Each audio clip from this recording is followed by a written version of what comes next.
ប្រទេសថៃគេចាត់ទុកថាជាប្រទេសទេសចរស្រស់ស្អាតនិងសម្បូរបែបប៉ុន្តែក្រោមរូបភាពស្រស់ស្អាតនោះមានភាពពិតមួយទៀតដែលងងឹតនិងគួរអោយអាម៉ាស់ជាទីបំផុតតោះយើងមកដឹង5ផ្នែកងងឹតបំផុតនៃប្រទេសថៃទី5ប្រព័ន្ធ SOTUS ភាពងងឹតក្នុងសាកលវិទ្យាល័យនៅពេលយុវជនចូលសាកលវិទ្យាល័យគេតែងស្រមៃអំពីសេរីភាពនិងមិត្តភាពប៉ុន្តែសម្រាប់និស្សិតជាច្រើនការពិតវិញចាប់ផ្ដើមពីការគំរាមកំហែងផ្លូវចិត្តដោយបន្ទប់បិទចិត្តมันមានសេរីភាពក្រោមឈ្មោះថាសាមគ្គី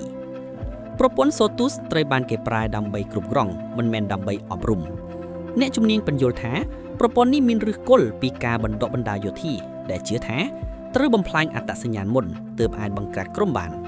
បញ្ហានេះបាននាំឲ្យមាននិស្សិតរងរបួសនិងស្លាប់ជារៀងរាល់ឆ្នាំខណៈដែលអ្នកទទួលខុសត្រូវភាគច្រើនមិនត្រូវបានទទួលទោសយ៉ាងសមស្របទី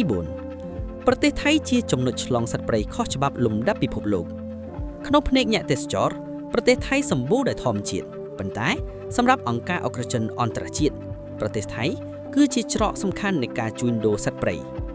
ដុំភ្លុកដំរីនិងសត្វព្រៃជាច្រើនទៀតដែលជាសត្វច្បាប់ការពារត្រូវបានលួចនាំឆ្លងកាត់ប្រទេសថៃមុននឹងបញ្ជូនទៅទីផ្សារងងឹតអាស៊ីករណីល្បីបំផុតគឺការបង្ក្រាបវត្តចិញ្ចឹមខ្លាដែលរកឃើញសាកសត្វនិងផ្នែករាងកាយណាបណ្ណាសម្រាប់លក់ក្នុងទីផ្សារងងឹតអាស៊ីអ្នកជំនាញព្រមានថាការជួញដូរសត្វព្រៃមិនក្រឹមបំផ្លាញបរិស្ថានណាបណ្ណា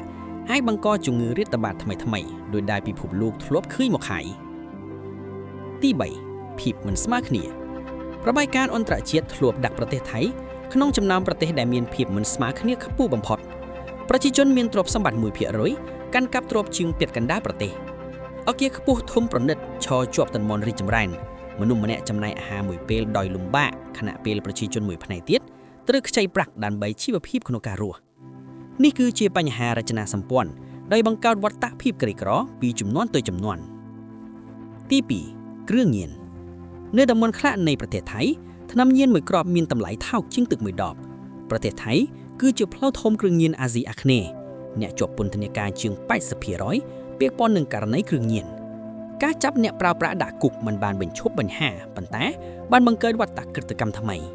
គ្រឿងញៀនបានជ្រៀតចូលគ្រប់ជ្រុងជ្រោយសង្គមមិនរើសវ័យនិងស្ថានភាពសង្គម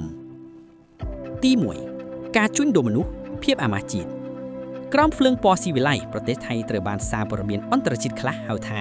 មជ្ឈមណ្ឌលពាណិជ្ជកម្មភ្លើងភេទធំបំផុតនៅអាស៊ីកុមារស្ត្រីនិងកម្មករជនអន្តរប្រវេសន៍ត្រូវបានលួចលក់និងបង្ខំធ្វើការទាំងលើដីគោកនិងលើសមុទ្រ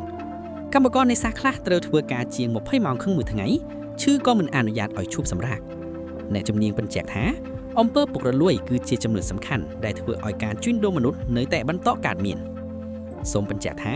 ផ្នែកងងឹតទាំងអស់នេះមិនមែនជារឿងឆ្ងាយពីយើងទេវាជាការប្រុងប្រយ័ត្នថាការអភិវឌ្ឍដែលគ្មានយុត្តិធម៌អាចបំផ្លាញមនុស្សយ៉ាងស្ងៀមស្ងាត់នេះហើយគឺជាភាពងងឹតទាំង5របស់ប្រទេសសៀមនៅមានជាច្រើនទៀតដែលមិនទាន់បានរៀបរាប់ឲ្យដឹងផង